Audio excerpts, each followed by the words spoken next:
അസ്സലാമു അലൈക്കും വറഹ്മത്തുള്ളാഹി വബറകാതുഹു.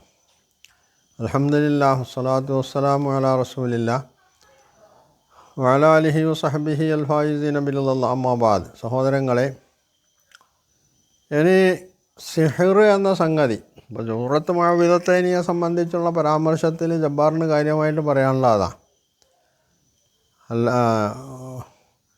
ഒമിൻ ഷർറിൻ നഫ്ഫാസാത്തി ഫിൽ ഉഖദ്, കെട്ടുകളിൽ ഊതുന്നവർ എന്നതുകൊണ്ട് സിഹ്ർ ചെയ്യുന്ന സ്ത്രീകളെയാണ് ഉദ്ദേശിച്ചിട്ടുള്ളത്.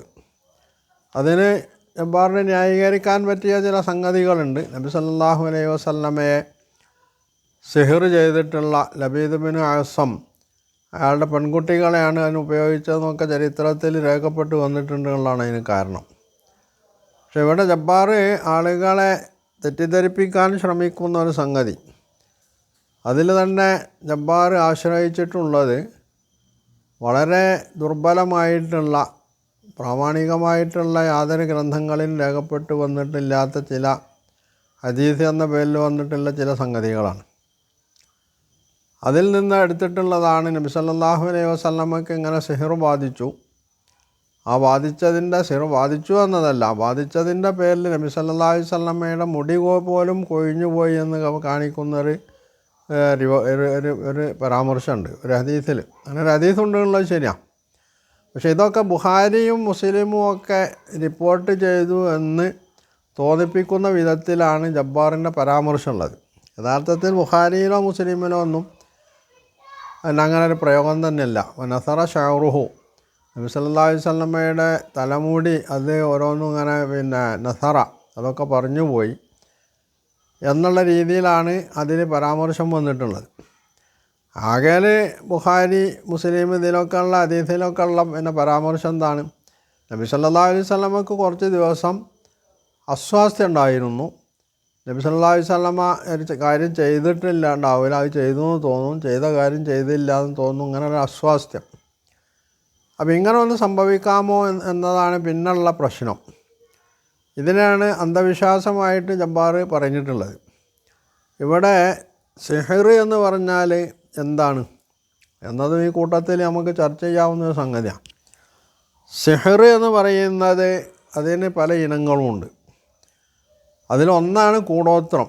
ഈ കൂടോത്രത്തിലൂടെയാണ് ആളുകൾക്ക് രോഗം ഉണ്ടാക്കുക എന്നുള്ള സംഗതി നടക്കണമെന്നാണ് സിഹ്റുമായി ബന്ധപ്പെട്ട ആളുകൾ പറയുന്നത്. സിഹ്റിൻ്റെ തന്നെ മറ്റൊരു വശമാണ് മാജിക്. മാജിക്കിനെ സംബന്ധിച്ച് ഖുർആന് മൂസാ നബിയുമായി ബന്ധപ്പെട്ട് ഒരുപാട് പരാമർശങ്ങൾ വന്നിട്ടുണ്ട്.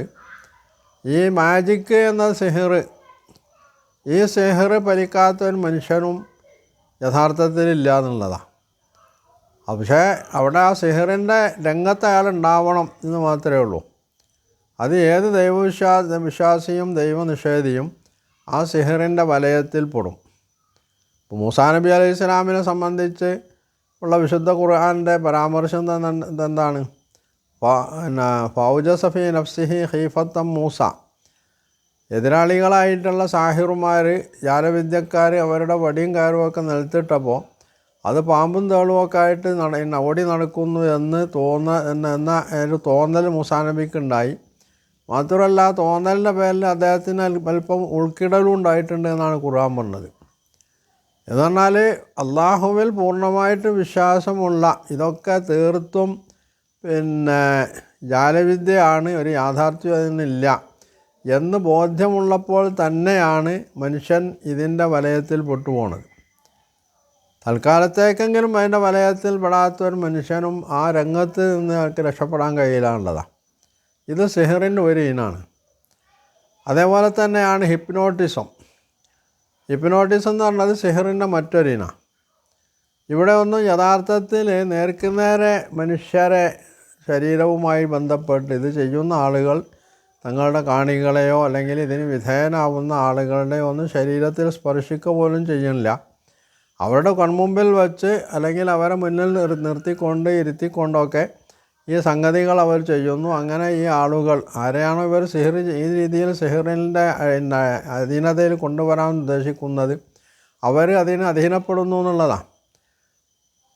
അപ്പോൾ ഇത് ഫലിക്കും എന്നുള്ള കാര്യത്തിൽ അല്ലെങ്കിൽ ഇങ്ങനെ സംഭവിക്കും എന്നുള്ള കാര്യത്തിൽ ഇവിടെ യുക്തിവാദികൾക്കും അഭിപ്രായ വ്യത്യാസമൊന്നുമില്ല. എന്ന് മാത്രമല്ല, ഈ ജാലവിദ്യ പോലുള്ളത് കൂടുതലായിട്ട് ഉപയോഗിക്കുന്നതും അവർ തന്നെയാണ്. ദൈവവിശ്വാസത്തെയും അതുപോലുള്ള വിശ്വാസങ്ങളെയൊക്കെ തകർക്കാൻ വേണ്ടിയാണ് അവരത് ഉപയോഗിക്കാറുള്ളത്. അതിലൂടെ അവർ വരുത്തി തീർക്കുന്നത് ഇതിപ്പോൾ അതിൽ യാഥാർത്ഥ്യമില്ല എന്ന് നിങ്ങൾക്ക് ബോധ്യമായില്ലേ, നിങ്ങളൊക്കെ അതിൻ്റെ പിടുത്തത്ത് പൊട്ടു തൽക്കാലത്തേക്കെങ്കിലും. പക്ഷേ അതിൽ യാഥാർത്ഥ്യമില്ല എന്നുള്ളത് നിങ്ങൾക്കറിയാം.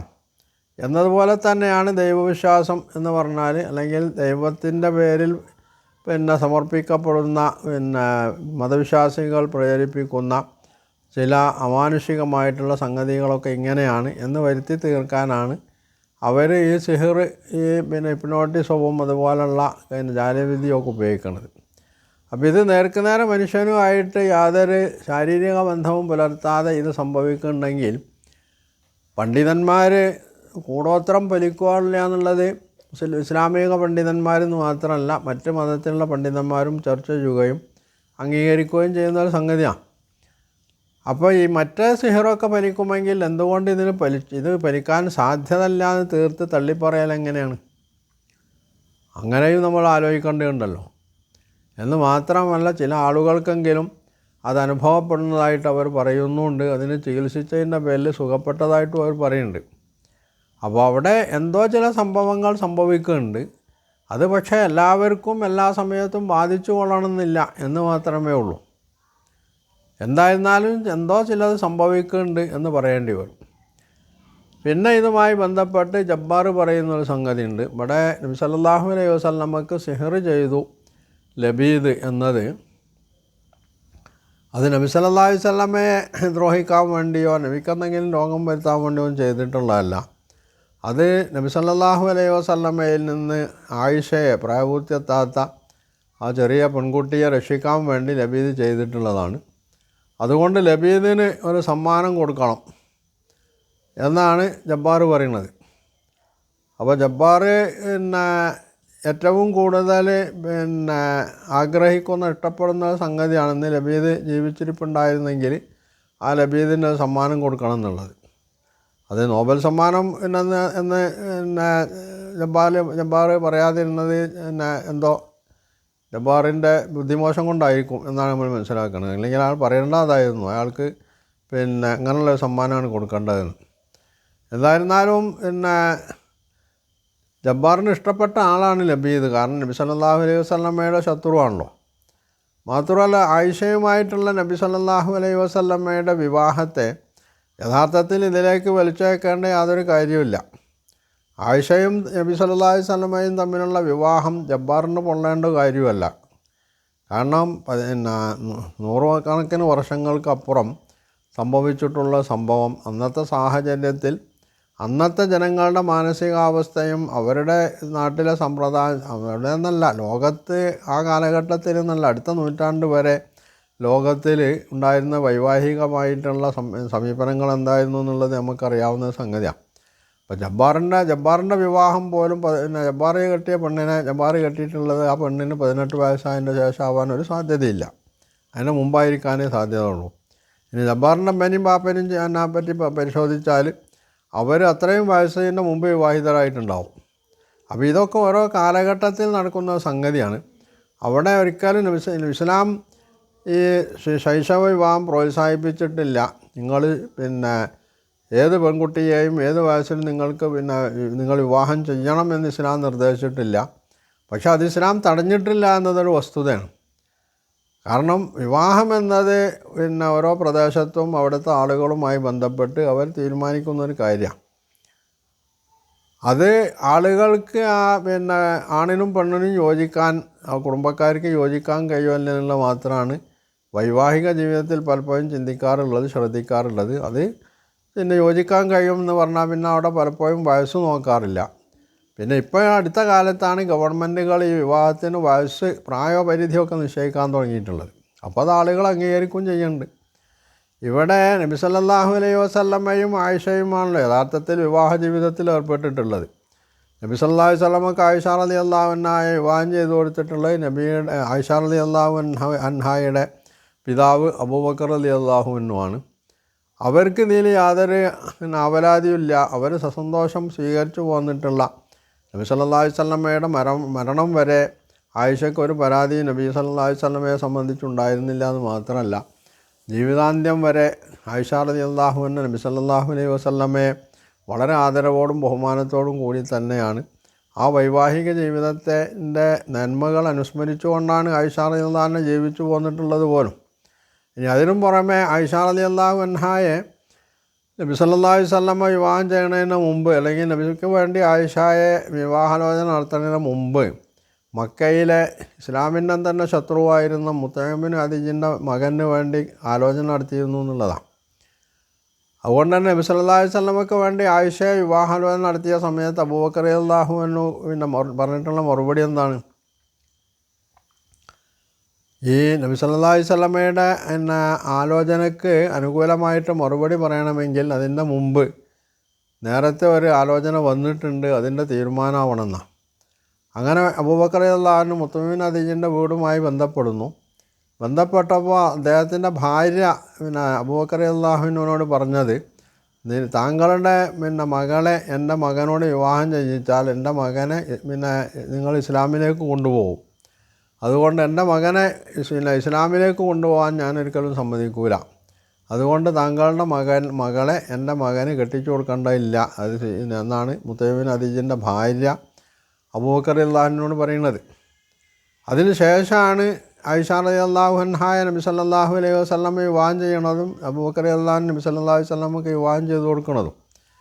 അപ്പോൾ ഈ കുടുംബങ്ങൾക്ക് ഭാര്യയ്ക്കും ഭർത്താവിനും അവലാദില്ല, വാപ്പക്കും ഉമ്മക്കും അവലാദില്ല, നാട്ടുകാർക്ക് അവലാദില്ല എന്ന് മാത്രമല്ല, അടുത്ത നൂറ്റാണ്ട് വരെ ഈ കാര്യത്തെ സംബന്ധിച്ച് ഇസ്ലാമിൻ്റെ ശത്രുക്കൾക്ക് പോലും അവലാദില്ലായിരുന്നു, അല്ലെങ്കിൽ അവരിതൊരു വലിയ പ്രശ്നമായിട്ട് പൊക്കിക്കൊണ്ട് വന്നിട്ടുമില്ലായിരുന്നു. ഇപ്പോഴാണ് ഈ സംഗതി ഒരു പ്രശ്നമാക്കിയിട്ട് ഇസ്ലാമിൻ്റെ ശത്രുക്കൾ ജബ്ബാറിനെ പോലുള്ള ആളുകൾ പൊക്കിക്കൊണ്ട് വരുന്നതെന്നുള്ള. അതിന് കാരണം എന്താണ്? ഇപ്പോഴാണ് ഗവൺമെൻറ്റുകൾ ഈ വയസ്സും പ്രായമൊക്കെ നിശ്ചയിച്ചിട്ടുള്ളത്, വിവാഹത്തിന് വയസ്സിൻ്റെ പരിധി വെച്ചിട്ടുള്ളത്. അപ്പോൾ അത് വെച്ചിട്ട് ഇസ്ലാമിനെ അടിക്കുക എന്നുള്ളതാണ് യഥാർത്ഥത്തിൽ ജബ്ബാറിനെ പോലുള്ള ആളുകൾ ചെയ്തുകൊണ്ടിരിക്കണമെന്നുള്ളതാണ്. അപ്പോൾ ഇതൊക്കെ പറഞ്ഞുകൊണ്ട് പ്രാർത്ഥനകൾ പോലുള്ള സംഗതികളൊക്കെ പറഞ്ഞുകൊണ്ട് ജബ്ബാർ ഇവിടെ മോഹൻലാലിൻ്റെ ഒരു ഡയലോഗിനെ സംബന്ധിച്ച് പറയുന്നുണ്ട്. നബി സല്ലല്ലാഹു അലൈഹി വസല്ലമയെ ഉദ്ദേശിച്ചുകൊണ്ടാണ് ജബ്ബാർ അത് പറയുന്നത്. എന്ന് പറഞ്ഞാൽ നബി സല്ലല്ലാഹു അലൈഹി വസല്ലമയെ ഒന്നുകൂടി ഇകഴ്ത്തി കൊച്ചാക്കി കാണിക്കാനുള്ളതാണ് ഇതിലൂടെ ജബ്ബാർ ഉദ്ദേശിച്ചിട്ടുള്ളതെന്നുള്ളതാണ്. അപ്പോൾ ജബ്ബാറിൻ്റെ ഈ വാക്കുകളും കോപ്രായങ്ങളും ഒക്കെ കാണുകയും കേൾക്കുകയും ചെയ്യുമ്പോൾ ഈ ഡയലോഗ് നേരെ തിരിച്ച് ജബ്ബാറിന് തന്നെ കൊടുക്കാനാണ് നമ്മൾക്ക് തോന്നുന്നത്. ഡയലോഗ് ഇതാണ്. മോഹൻലാൽ പറഞ്ഞു ഏതോ ഒരു സിനിമയിൽ ഡയലോഗായിട്ട് വട്ടാണ് ലേൻ. അപ്പോൾ ഇവിടെ ജബ്ബാറിനെ സംബന്ധിച്ച് നമുക്ക് പറയാനുള്ളത് തന്നെ ഇങ്ങനെയൊക്കെ യാതൊരു അർത്ഥമില്ലാത്ത ഭ്രാന്തോക്തികൾ ഉരുവിട്ടുകൊണ്ടിരിക്കുന്ന ജബ്ബാറിനെ സംബന്ധിച്ചിടത്തോളം ജബ്ബാറിന് എന്തോ തലക്ക് എല്ലാം സുഖമില്ല, വട്ടാണ് എന്നുള്ളത് തന്നെയാണ് നമുക്ക് മനസ്സിലാക്കാൻ കഴിയുക. അത് അത്യാവശ്യം നിഷ്പക്ഷത പുലർത്തുന്ന വിവേകശാലികൾക്കൊക്കെ അത് ബോധ്യവും ചെയ്യും. കാരണം ഏത് ആയത്തുദ്ധരിച്ചാലും എന്ത് സംഭവം എടുത്ത് പറഞ്ഞാലും അവിടെയൊക്കെ ജബ്ബാറിന് ഒരൊറ്റ ഉദ്ദേശമേ ഉള്ളൂ, നബി സല്ലല്ലാഹു അലൈഹി വസല്ലമയെ താറടിക്കണം, ഇസ്ലാമിനെ നിസ്സാരവൽക്കരിക്കണം, ഇസ്ലാമിൽ യാതൊരു ഗുണവുമില്ലാതെ സ്ഥാപിക്കണം. ഇതൊക്കെയാണ് ജബ്ബാറിൻ്റെ ഉദ്ദേശം. ഇതൊക്കെ മനുഷ്യന്മാർ കേൾക്കുന്നുണ്ടെന്നും വിവേകവും ബുദ്ധിയുള്ള ആളുകൾ ഇത് കേൾക്കുന്നുണ്ടെന്നുള്ള ആ ഒരു ബോധം പോലും ഇല്ലാതെയാണ് ജബ്ബാർ ഇത്തരത്തിലുള്ള ഭ്രാന്തമായിട്ടുള്ള വാദഗതികൾ ഉന്നയിച്ചു കൊണ്ടിരിക്കുന്നത്. അപ്പോൾ സ്വാഭാവികമായിട്ടും നമുക്ക് പറയേണ്ടി വരും, വട്ടാണല്ലേ.